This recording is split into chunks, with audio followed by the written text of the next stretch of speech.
Hi everyone, welcome to this episode of Keipert Labs. In this video we're going to discuss the concept of plate tectonics and natural disasters. Okay, so we've so far looked at the idea that, I realize this is a bit of a boring recap by now, but the surface of the Earth is made up of, so that the crust of this Earth is made up of these pieces of crust called tectonic plates. Okay, so that what we've looked at so far is the idea that they can move, that they float on the layer underneath called the asthenosphere, and that movement is driven by convection currents in the mantle that happen underneath, so that this idea of how this rock kind of churns and kind of moves around, rises up, drags along, sinks down, wash, rinse, repeat, kind of this sort of idea. Okay, so this is not new news by now, but what we now kind of want to recognize is, okay, well, what are some of the effects, or how does this behavior of tectonic plates then impact what we observe here on the surface of the Earth? Okay, and so what we're going to focus on, just quickly, I'm going to give you a really quick overview because we'll go into each one in subsequent kind of video series.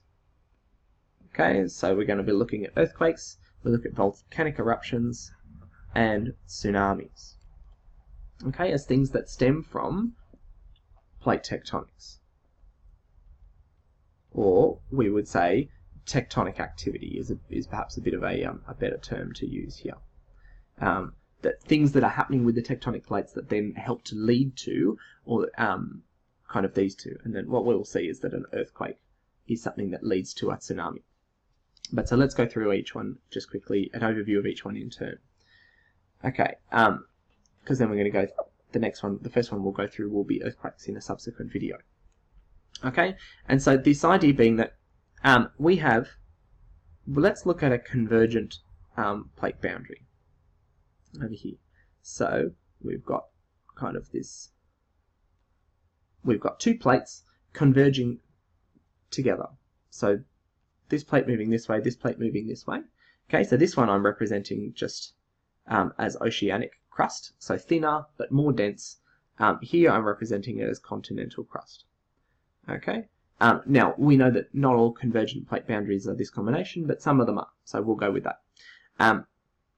And so what we have here is that when these two plates kind of are pushing towards one another, that one plate tends to go down, or subduct.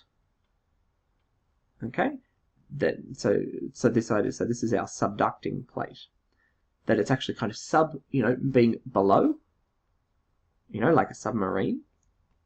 Okay, this idea that it's subducting, and so it's moving down underneath the other plate.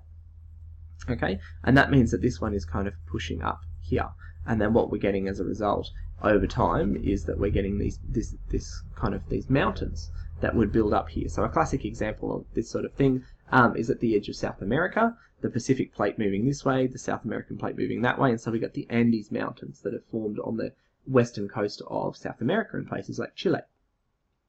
And so these mountains kind of form at that point here. But what happens is that we know that there's a lot of friction and a lot of drag that happens at this point where these two plates are touching, because the rock is really rough. And so what happens is that rather than smoothly sliding past, that often that tension builds up here, and that these plates kind of, rather than sliding evenly past it, they kind of push against each other, start building up some of that kind of elastic potential energy until it jerks or it snaps. And so what happens then, you get a release of energy. Now, I suppose that's probably not the best aspect of the diagram, showing it kind of all of a sudden just kind of popping out into the atmosphere. But the idea being that energy being released in all directions, but particularly traveling through the crust. And so then that's kind of the beginnings of an earthquake. Okay, and so we're going to talk about, alright, well, in the next video we'll talk about kind of how that works in some more specific detail. Okay. Well then, actually we're going to start to do the third thing second, because it relates to an earthquake. We're now going to just quickly kind of think about, alright, well, let's say that this sort of idea was happening before. It looks like a ridiculous kind of drawing over here. But let's say, actually, let's change it so that we've got two lots of oceanic crust that's happening here. So it's underneath the oceans at some depth, a long way down. What happens is that where you're getting this convergent kind of boundary, they're pushing against each other and then building up that tension, and then all of a sudden, because of the grinding and that friction, and then you kind of get this shock wave that happens, this kind of instant release of energy. So what happens is that shock wave spreads out. It travels through the crust, and it will travel down through the mantle so that we can pick up vibrations further away, but also it travels up into the water. And what happens is that basically, because of this movement, this rock layer has been pushed up all of a sudden. And so then that kind of sends this massive kind of pushing force up through the ocean up to the water. And so then what that does is that this water kind of gets pushed right up to start with, because you've got this massive amount of water that's above this point that's all of a sudden been kind of like pushed right up. And so then what happens, it pushes up and then it kind of drops back down, because it doesn't kind of stay up in the air. There's gravity involved here. But what that does then is that sends these massive rippling waves going out from here. This big kind of this wall of water, like massive. You think about ripples in a pond, but on a massive scale, like immense kind of cubic kilometers worth of water going on here. And so yeah, you kind of get these massive waves that then travel like this, and then they travel across the water like this. My diagram's looking increasingly scribbly, but kind of getting this idea that you're getting these walls of water that now travel out from where that underwater earthquake happened. Okay, and so that's what we would call about a tsunami. It's not just like a big dumping wave at the beach. It's an immense wall of water that may be many meters high by the time that it reaches land.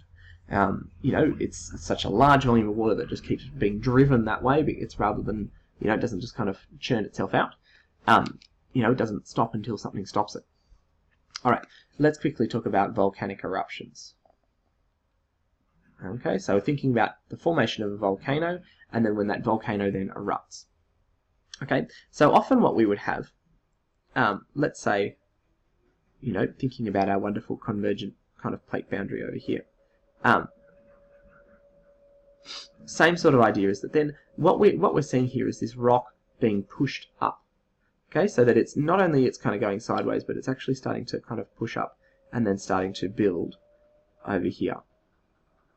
But what happens is that we're building mountains here, but then in this sort of spot here, let's see if I can use that, is that we have an intense amount build-up of heat and molten rock. Okay, so this is a really high temperature zone because we've got friction. Okay, so that because of that melting rock.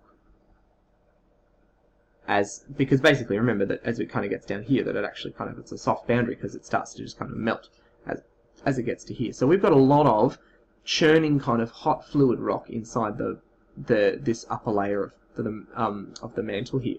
And what happens is that then sometimes you get to a point at which it starts to make its way up into kind of cracks or gaps in the rock here, and it kind of builds up in these spots that we get this hot melted rock that we call magma.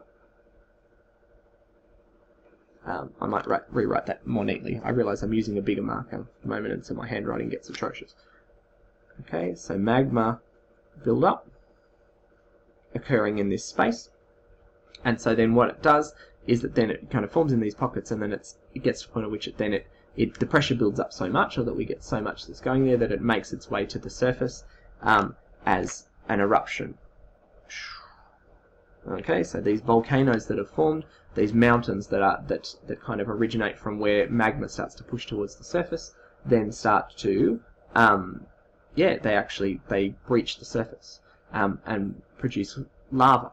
Now, we'll go through this in some more detail again in a subsequent video and think about, all right, well, what causes volcanic eruptions? What are the different types of eruptions and so on? But just kind of linking you through that in each of these situations that we've been talking about, that it's the activity at the plate boundary, specifically thinking about convergent boundaries, but earthquakes can also happen at transform boundaries. We talked about that before.